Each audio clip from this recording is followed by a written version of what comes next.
Hello for the 18th Sunday in Ordinary Time. And the title of this little homily is You Fool. You Fool. Hmm. And I want to make a claimer. I am not saying I'm trying to condemn anybody who is rich.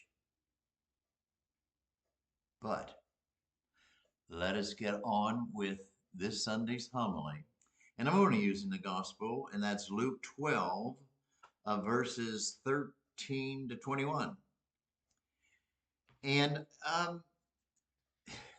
it's just the gospel, and Jesus finds a couple brothers fighting over who gets what in the family will, who gets the money.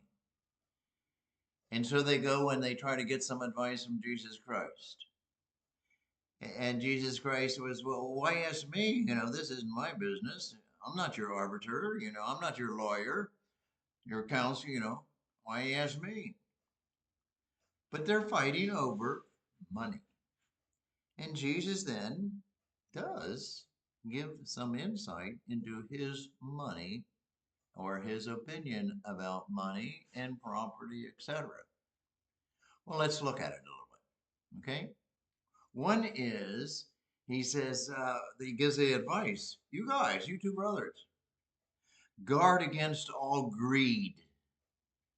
Don't just live for the love of money and be so much into money that it becomes greed.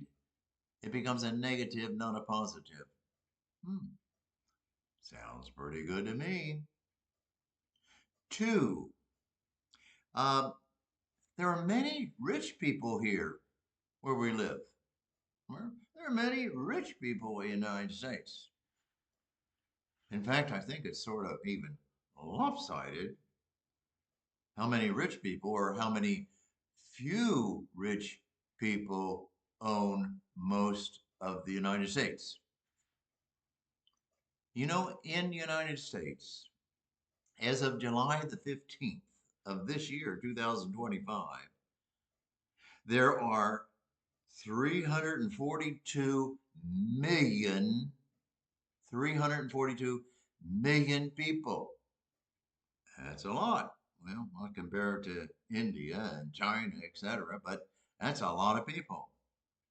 But the amazing thing with that is just 1% of those people, 3 to 4 million of those people in the United States, they own 40% of all the wealth in the United States.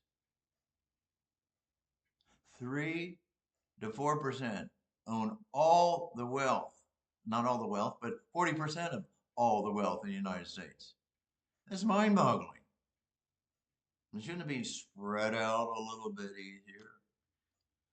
With a rich person, for example, one of the people I respect the most is Bill Gates. My God, the money that he hasn't earned and so forth.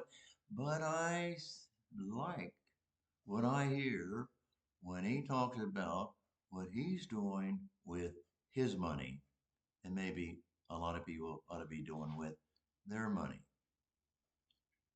But this sort of is skewed, that percentage. 1% owns 40% of the United States. Well, let's go on. Three, Jesus says, one's life does not consist of possessions. I think we all know that. Well, maybe we don't, because we sort of seek the possessions. We seek the money and the possessions so that we can do what in the heck we really want to do. Or even want and have the money to try to get you to do what we want you to do. Or we have the money so you can vote for the person that I want, but we'll use the money to get you to do what I want to do. It's sort of the possessions, huh? And Jesus is saying life, the meaning of life, is not how many possessions that you have or the worth, the value. There's things more important than just possessions. So far, so good, right? So far, so good. Then Jesus He doesn't talk to the kids, but he tells, well, he talks to the brothers and so what he tells a parable. He gives a parable. You know, he says, well, as far as many rich, well, the parable is he tells about as far as there was a person who wanted had so much, and he had so much that he couldn't even keep it all or control it all.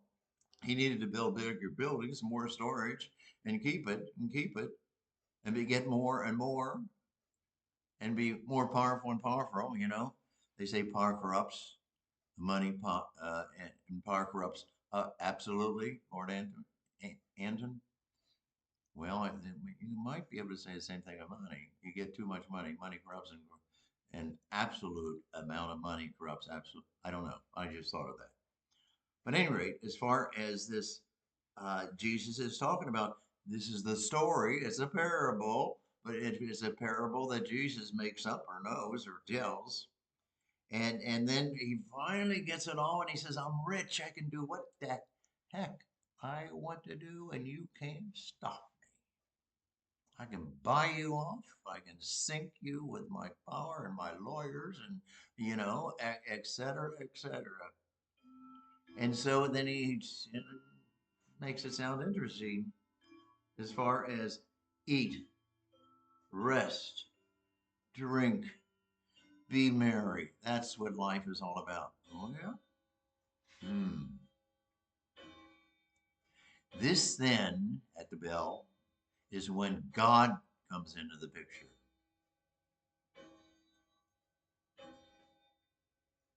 When God comes into the picture. And Jesus talks, usually when he's talking about God, he's talking about his Father.